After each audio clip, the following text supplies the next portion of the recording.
noite a todos, sejam todos bem-vindos à nossa casa Recanto de Luz. É que hoje, esse convidado especial, ele queria fazer a direção também, mas o Júlio fez sinal lá que não, ainda não, está muito cedo para ele, Então, mais alguns anos ele já estará aqui fazendo a direção para todos nós. Boa noite também às pessoas que nos assistem às quartas, segundas e sábados também pelo YouTube. Sejam muito, muito bem-vindos. Sintam-se abraçados, acarinhados por toda a espiritualidade amiga que se encontra aqui presente. Mas, como não poderia deixar, tem só 3 avisos, pessoal. Só 3. Estou boazinha hoje. Primeiro, vocês sabem que fim do mês já estamos e a semana que vem já começa o recolhimento dos gêneros alimentícios para as 70 famílias às quais nós fazemos as sacolas e doamos. São famílias de necessitados que precisam da nossa colaboração. Então, é esse o pedido que fazemos. Como entregar esses mantimentos e esse material de limpeza? Vocês podem entregar nesta reunião aqui de sábado, às 20 horas, às segundas-feiras, também temos reunião de doutrina e passe, às 16. Quartas-feiras, preces e radiações, às 16. Na sexta-feira, nós atendemos no brechó, das 14 às 17, e estamos também disponíveis para receber as doações. E junto com esse pedido, também fazemos o pedido para as roupas e o que vocês tiverem para doar para o nosso brechó. Tá? Roupas, material de bazar, material da casa, tudo que vocês estiverem em bom estado de uso, que dê para aproveitar, nós aceitamos como doação. E aí revendemos em preços bem acessíveis e aí fazemos um montante em dinheiro para também ajudar na compra desses alimentos. Todos nós sabemos o custo de vida que está, Então sai muito caro para nós. Então nós contamos com a colaboração de todos. Também estamos fazendo uma rifa desta colcha de crochê. Quem quiser adquirir o número, R$2, tá? Ela irá correr quando nós tivermos vendido todos os números, tá? Também o dinheiro arrecadado tem a mesma finalidade, que é de nós juntamos, e fazemos essas compras que são muito necessárias. Agora então, neste momento muito solene, eu vou convidar a nossa amiga Denise, que é do IGE, a IGE, e vai fazer então a prece de abertura para nós. Obrigada. Boa noite a todos, bem-vindos ao nosso recanto. Vamos respirar bem fundo agora, relaxar um pouquinho e dar o início ao nosso estudo da noite, Não poderia deixar de ser com uma prece, para a gente conectar o nosso coração com a espiritualidade maior. Falando com Deus. Acalme meu passo, Senhor. Desacelere as batidas do meu coração, acalmando a minha mente. Diminua meu ritmo apressado, com uma visão da eternidade do tempo. Em meio às confusões do dia a dia, dê-me a tranquilidade das montanhas. Retire a tensão dos meus músculos e nervos, com a música tranquilizante dos rios de águas constantes, que vivem em minhas lembranças. Ajuda-me a conhecer o poder mágico e reparador do sono. Ensina-me a arte de tirar pequenas férias, reduzir o meu ritmo para contemplar uma flor, papear com os amigos, afagar uma criança, ler um poema, ouvir uma música. Acalme meu passo, Senhor, para que eu possa perceber no meio do incessante labor cotidiano dos ruídos, lutas, alegrias, cansaços ou desalentos, a tua presença constante no meu coração. Acalme meu passo, Senhor, para que eu possa entoar o cântico da esperança, sorrir para o meu próximo e calar-me para ouvir a tua voz. Acalme meu passo, Senhor, e inspira-me a enterrar minhas raízes no solo dos valores duradouros da vida, para que eu possa crescer até as estrelas do meu destino maior. Obrigado, Senhor, pelo dia de hoje, pela família que me deste, meus trabalhos e, sobretudo, pela tua presença em minha vida. Estou aqui também representando todas as minhas companheiras do AIGE, que estão por aí sentadinhas com a nossa camiseta, né? Para fazer um convite para vocês, para que vocês venham conhecer a nossa área da infância e juventude. É nas sextas-feiras, às 8 horas da noite. Nós temos um grupo de estudos para as crianças e jovens no 2º andar e, ao mesmo tempo, acontece um grupo de estudos para os adultos aqui embaixo. Então, os responsáveis podem trazer as suas crianças, elas sobem lá em cima, ficam conosco, a gente estuda a doutrina espírita de uma forma dinâmica, divertida, adequada à idade de cada um, e os adultos, ao mesmo tempo, estudam aqui embaixo um pouquinho da doutrina. Nós temos alguns recepcionistas mirins, né? Até um diretor mirim hoje, né? Coisa mais querida. Tem a Antônia, que está conosco, a Júlia, o Rafael, que deu uma pausa, né? Então, nós ficamos muito felizes de ter vocês aqui conosco e convidamos para virem ficar mais um tempinho com a gente e trazer suas crianças para estudar a doutrina. Obrigada. Agora, então, a nossa amiga Elci vai fazer a exposição da noite. Boa noite a todos. Sejam todos muito bem-vindos, os que aqui se encontram e aqueles que nos acompanham através do nosso canal do YouTube, em seus lares. Bem, ao longo do mês de outubro, as nossas exposições doutrinárias trataram do tema evangelização, por ser o mês que nós dedicamos à evangelização dos nossos pequenos e dos nossos jovens.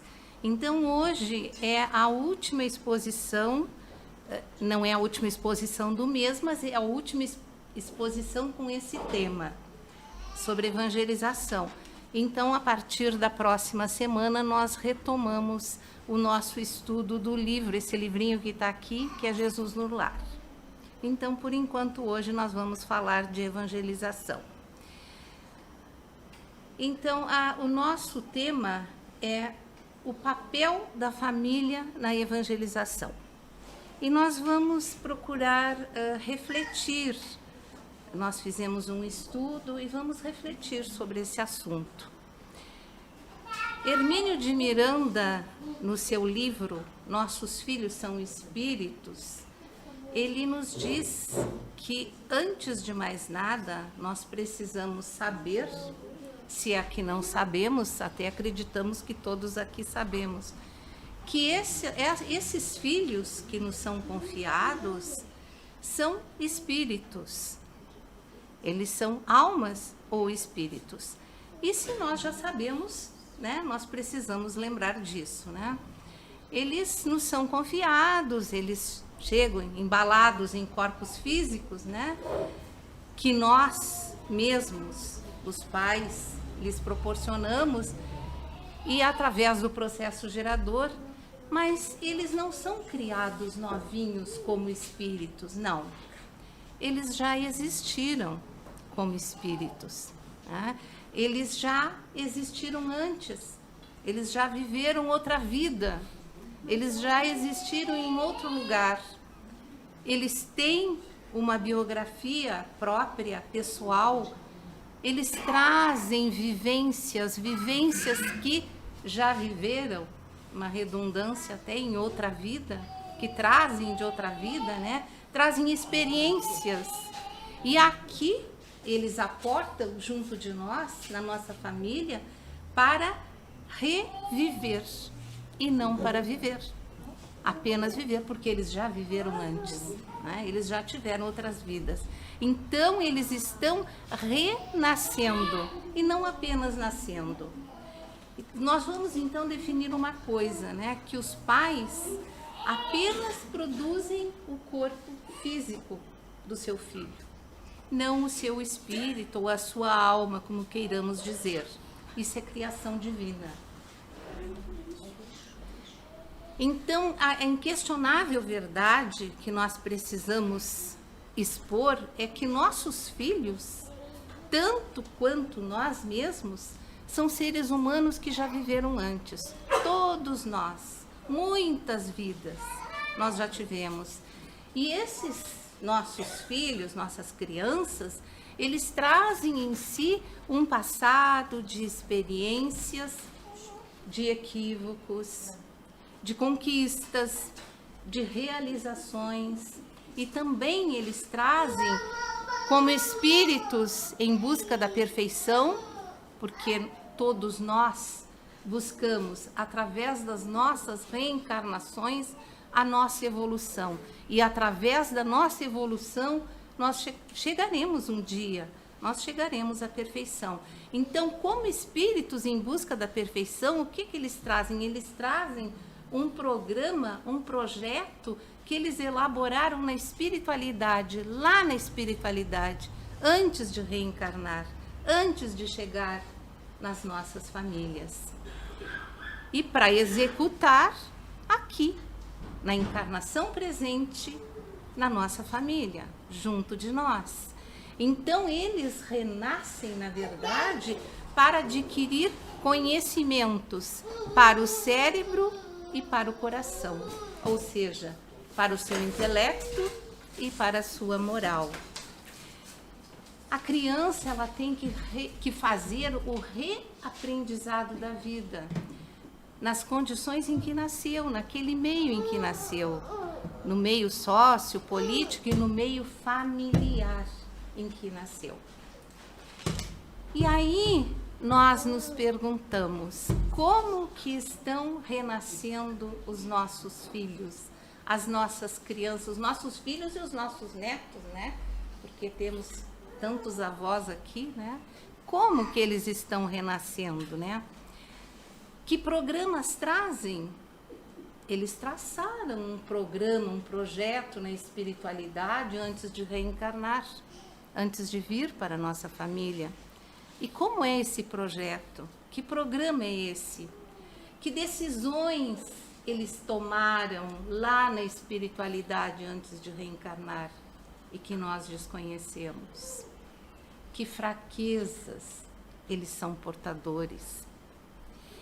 E que traços mais fortes e consolidados eles têm na sua personalidade e que em algum momento eles vão apresentar.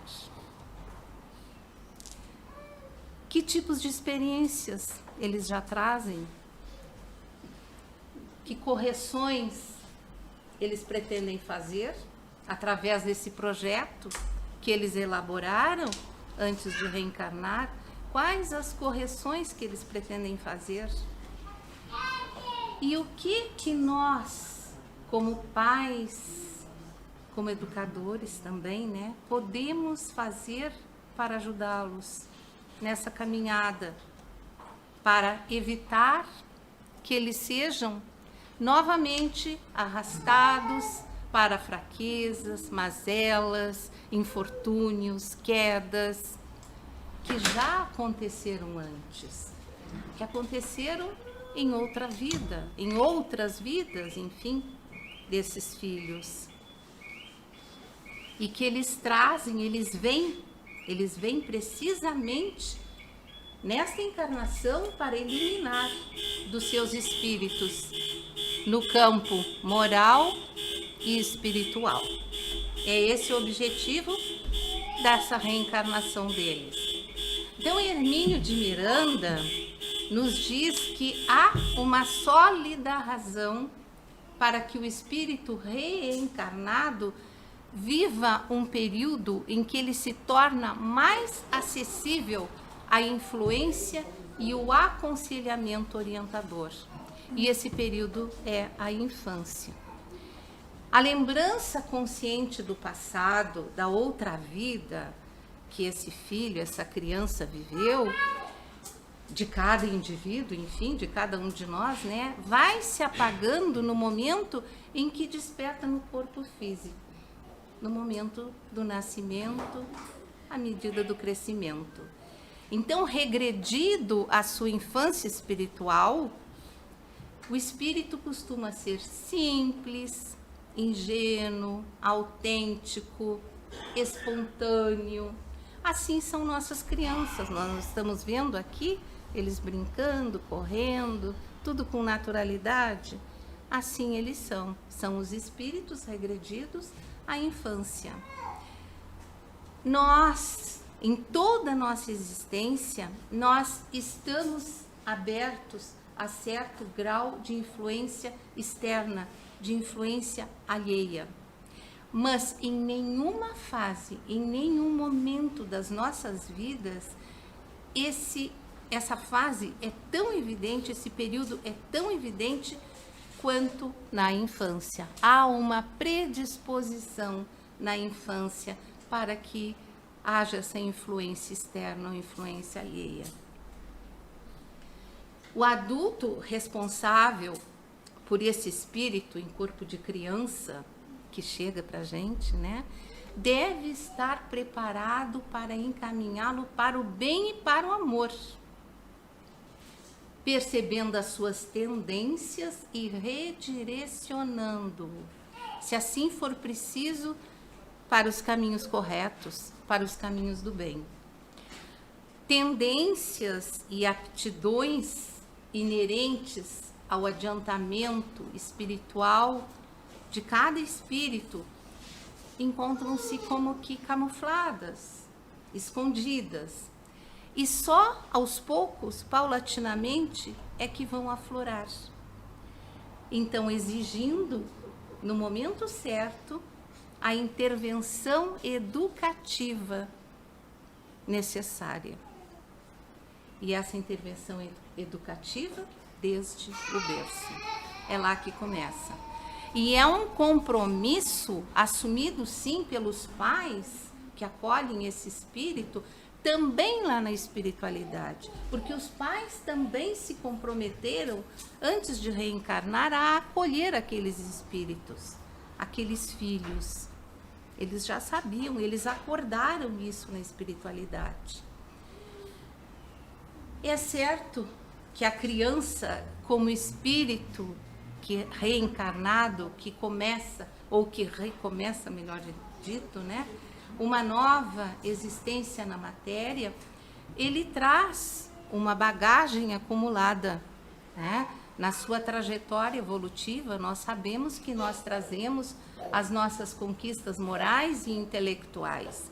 Mas a criança, de toda forma, ela precisa de orientação no início desta nova jornada. Todo espírito precisa desta orientação.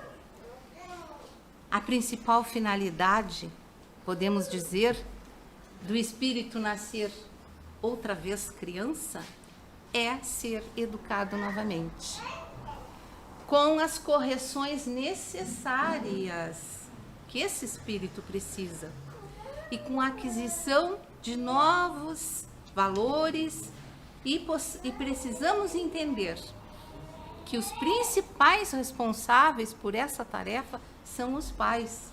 Os pais são os primeiros educadores e evangelizadores também. E eles se comprometeram, como nós já dissemos, antes de reencarnar com essa tarefa. É como uma missão.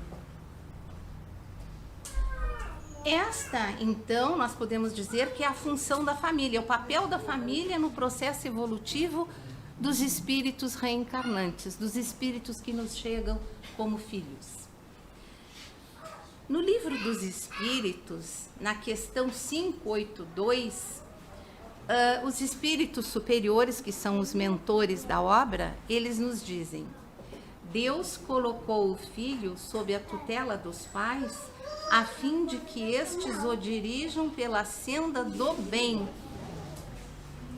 Foi por essa finalidade, com essa finalidade, que Deus colocou os filhos sob a nossa tutela, para que nós os dirijamos para o caminho do bem.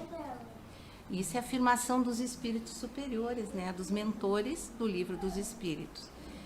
E lá no Evangelho, segundo o Espiritismo, no capítulo 14, no seu item 9, nós temos o Espírito Superior de Santo Agostinho, e ele nos diz: inteirai-vos dos vossos deveres e ponde todo o vosso amor em aproximar de Deus essa alma. A alma é o filho que ele se refere.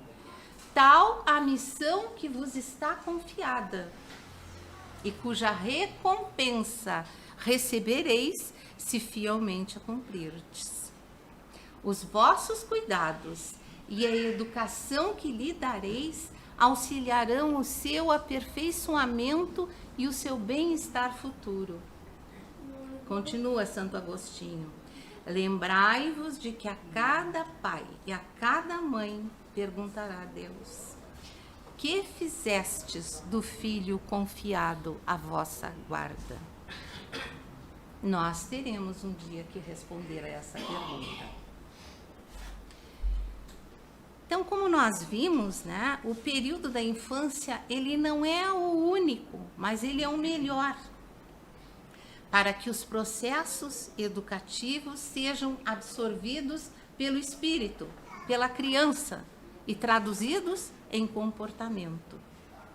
E essa educação deve começar em casa, muito cedo, desde o berço, conforme nós já dissemos. Os pais devem controlar as atitudes dos seus filhos, mesmo pequeninos. Olha, vejam lá a vovó e o vovô e a titia tentando lá, né, controlar a atitude do pequenininho. É desde cedo mesmo. E para quê? Para que não aconteça mais adiante o que nós vimos à nossa volta com tanta frequência, que é tão comum. Crianças e jovens rebeldes não respeitam seus pais, seus semelhantes, são indesejáveis, se tornam indesejáveis no seu meio, porque ninguém suporta. E vemos até filhos em idade um pouco mais avançada controlando a vida dos pais. Às vezes não em idade tão avançada, às vezes ainda pequenos, e eles controlam. A educação moral em casa, ela deve acontecer desde muito cedo, portanto. E como? Pelo amor, pelo diálogo. É conversar com a criança, conversar com o filho, ao chegar da escola, procurar se inteirar do que aconteceu na escola. E naquela narrativa da criança já procurar colocar um aconselhamento. Dizer, olha, isso não é assim, é dessa forma. É o momento certo, é o momento de conversar. Então, isso deve acontecer pelo diálogo, pelas orientações que são colocadas a todo momento, e no diálogo, né, principalmente, pelo exemplo, porque nós somos exemplos para os nossos filhos, e pelos limites. Limites, gente. A gente sabe que as crianças, desde a tenridade, né, vovó, ficam testando os limites dos seus pais. Eles testam, eles são muito espertos. Impor limites, mesmo desde pequenino, não é desrespeitar a criança, não, é amar a criança. É ensinar, é educar, é orientar, tudo isso é amar, tudo isso é amor. Então, as pessoas, os adultos, que não tiveram seus limites trabalhados na época oportuna, né, ao longo da vida, enfrentarão com certeza dificuldades. eles terão problemas de relacionamento, impaciência, não aceitarão as dificuldades da vida, se revoltarão por qualquer coisa. Os pais, eles têm sempre a preocupação de que seus filhos sejam bem instruídos.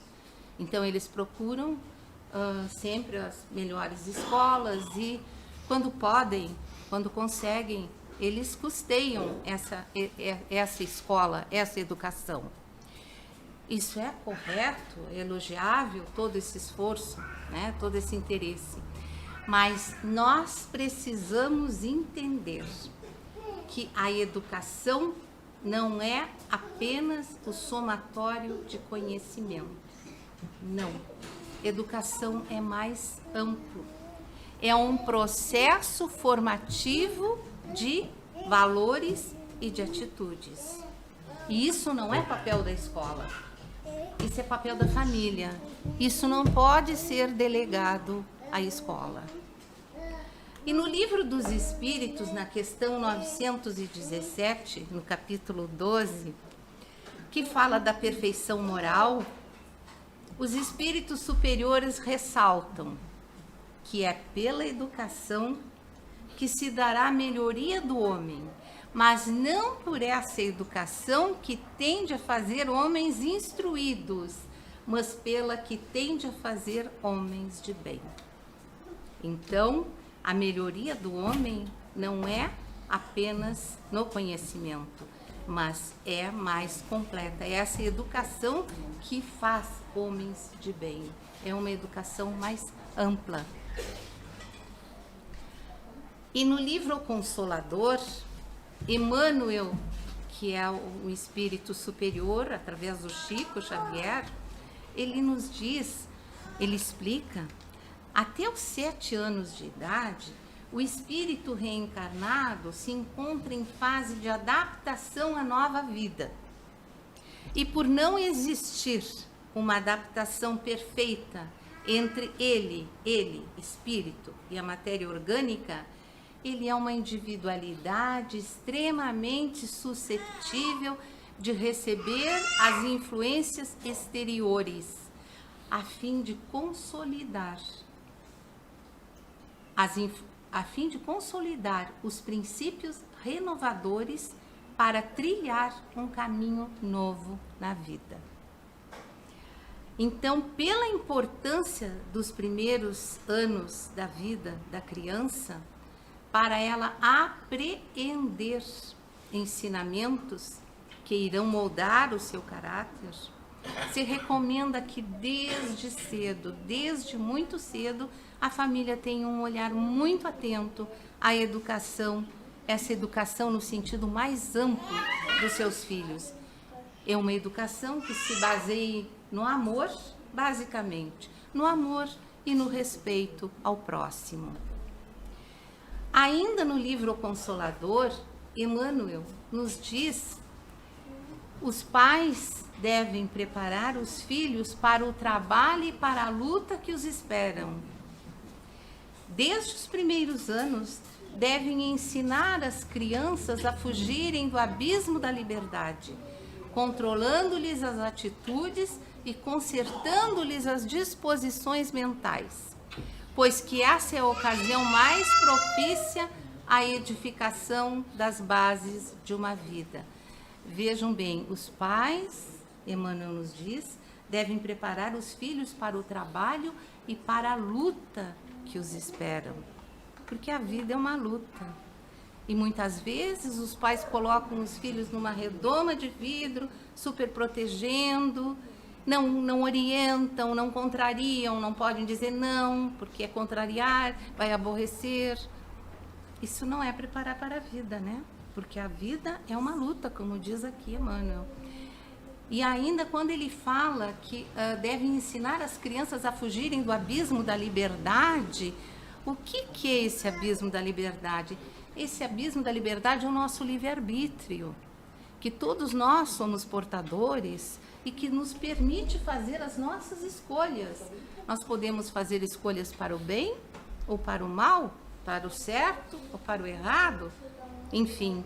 Então, o que é importante é se desde pequeninos a gente conseguir que nossos filhos, que nossas crianças saibam distinguir esses caminhos, o caminho do certo, do errado, do bem e do mal, né? E saibam das suas consequências, a consequência quando tomarem qualquer um desses caminhos, enfim, nós estaremos prevenindo problemas futuros, com certeza.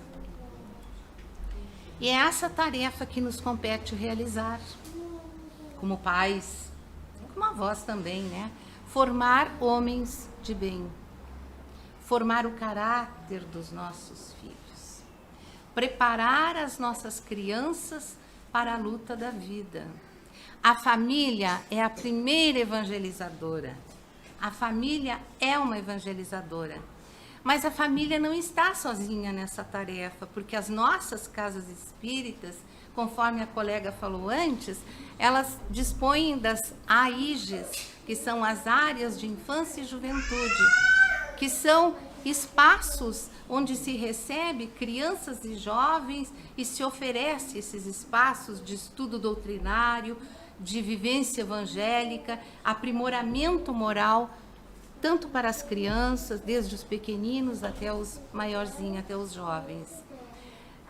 A evangelização espírita, ela prepara o ser humano para enfrentar as dificuldades da vida, junto com a família, e através do Evangelho de Jesus e das suas leis morais. Nós podemos dizer que enquanto que a criança é uma sementeira que aguarda ser plantada, o jovem, ele já é um campo fecundado. O jovem, ele deixou de ser criança, mas ele não é adulto ainda. Ele passa por um período de reorganização que se manifesta através de indecisões, de inquietações. Olhem os nossos adolescentes como são, né? Para depois, então, amadurecer e conseguir alcançar uma reflexão sobre os valores da vida, os valores que o cercam, sobre o mundo, enfim. A evangelização, ela contempla e auxilia em todas as fases do indivíduo, desde a tenra infância até a juventude.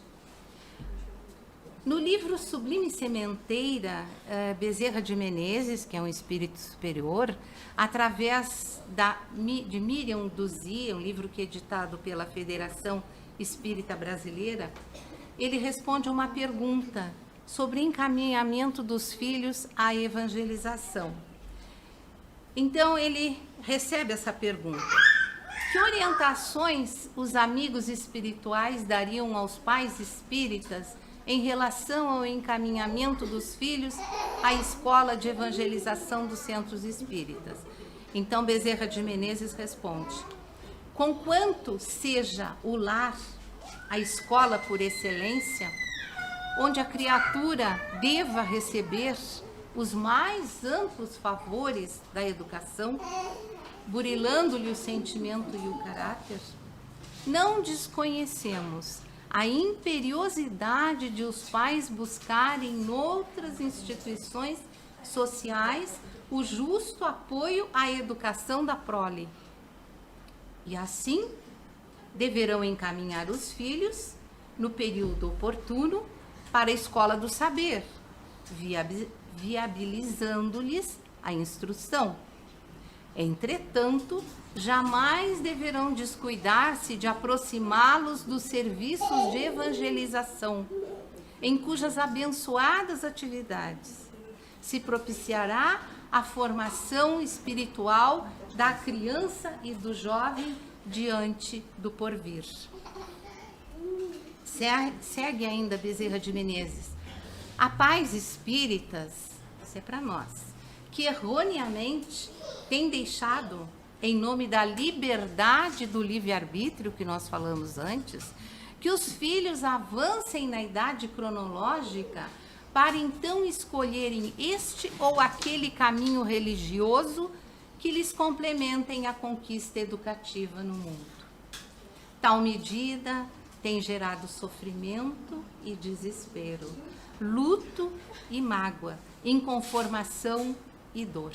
Porque uma vez perdido o ensejo educativo na idade propícia à sementeira evangélica, os corações se mostram endurecidos, qual terra ressequida, árida, rebelde ao bom plantio, desperdiçando-se valioso período de ajuda e orientação. Então, conclui Bezerra de Menezes, é então que somente a dor, a duros golpes provacionais, pode despertar para refazer e construir. A gente sabe, né? O que não se aprende pelo amor, a gente termina aprendendo pela dor. Então, reforçando as palavras de Bezerra de Menezes, nós vamos dizer umas palavras que já foram ditas aqui nesta casa. Não nos demoremos em apresentar Jesus aos nossos filhos. Não permitamos que os nossos filhos caminhem pelo mundo sem fé, sem a orientação, a sustentação e o amparo que somente a doutrina de amor de Jesus lhes proporcionará. Plantada essa semente de amor que o Evangelho nos oferece, através da evangelização, a evangelização na família, a evangelização na casa espírita, turbulências poderão acontecer na vida dos nossos jovens, porque nossas provações são inevitáveis, as suas provações, eles terão que passar por elas. Mas os perigos do mundo são muitos, e o enfrentamento das dificuldades, das provações, dos riscos na jornada terrena desses nossos jovens, se eles tiverem essa evangelização, tiverem esse preparo na família, será mais fácil esse enfrentamento, será vitorioso. Nós estaremos evitando, com essa ação preventiva, né, da evangelização, derrocadas no erro, novos desastres morais que eles já tiveram em vida passada e que serão responsáveis se acontecerem por maiores provações e sofrimentos logo adiante. A nossa casa, o Recanto de Luz, está de portas abertas para receber as nossas crianças e os nossos jovens.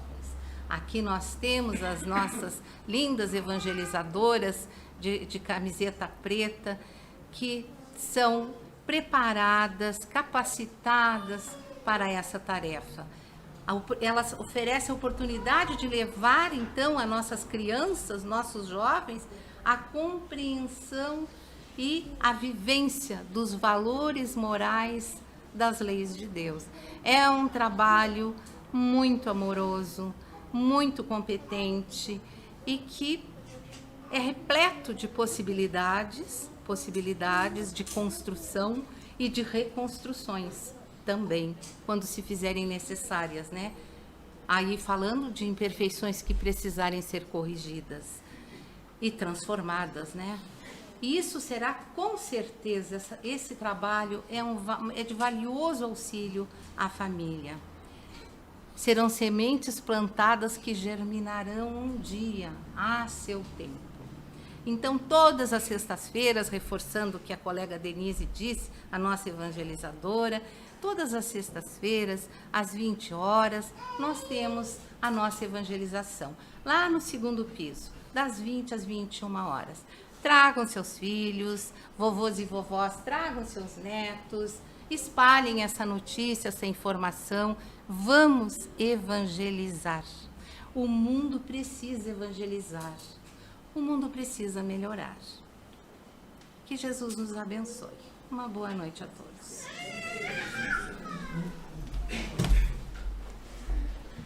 Depois dessa exposição da nossa amiga Elci, que possamos levar esses conhecimentos para os nossos lares e fazer uma reflexão sobre eles.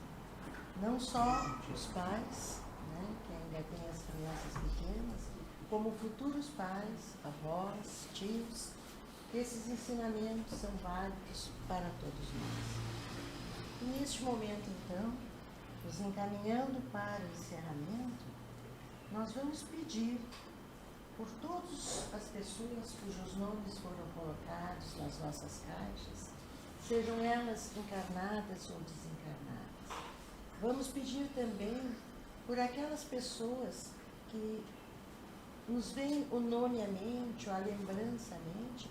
Então vamos aproveitar este momento e vamos também orar por nós mesmos. Vamos aproveitar esses segundos, esses minutos que ainda nos restam aqui para orar para o nosso Pai Maior, pedindo a Ele: Senhor Deus, abençoa-me e desperta em mim um alegre compromisso com a vida que do Senhor recebi. Ajuda-me a dirigir minha vida sempre nos caminhos seguros do Senhor, onde se encontra verdadeira realização. Ensina-me a superar a cada dia os meus próprios limites, para que eu cresça e me sinta amadurecido. Ilumina-me com o dom de ser otimista, que eu possa encarar a vida sem receios, com segurança e fé. Liberta-me de todo o apego, para que eu não me prenda nem aos pequenos detalhes, nem aos grandes momentos, mas perceba que a vida vai sempre além. Confirma a minha liberdade de escolher o meu rumo, para que eu não caia na tentação de abandonar-me ao nada, como se meu destino já estivesse definido. Aumente, Senhor, minha capacidade de sonhar e viver o sonho bom da felicidade plena, pois sonhando manterei acesa a chama da esperança, que me guiará a ideais sempre nobres e elevados. Com a tua ajuda, Senhor, minha vida será gloriosa, será verdadeiramente plena e eu serei verdadeiramente livre.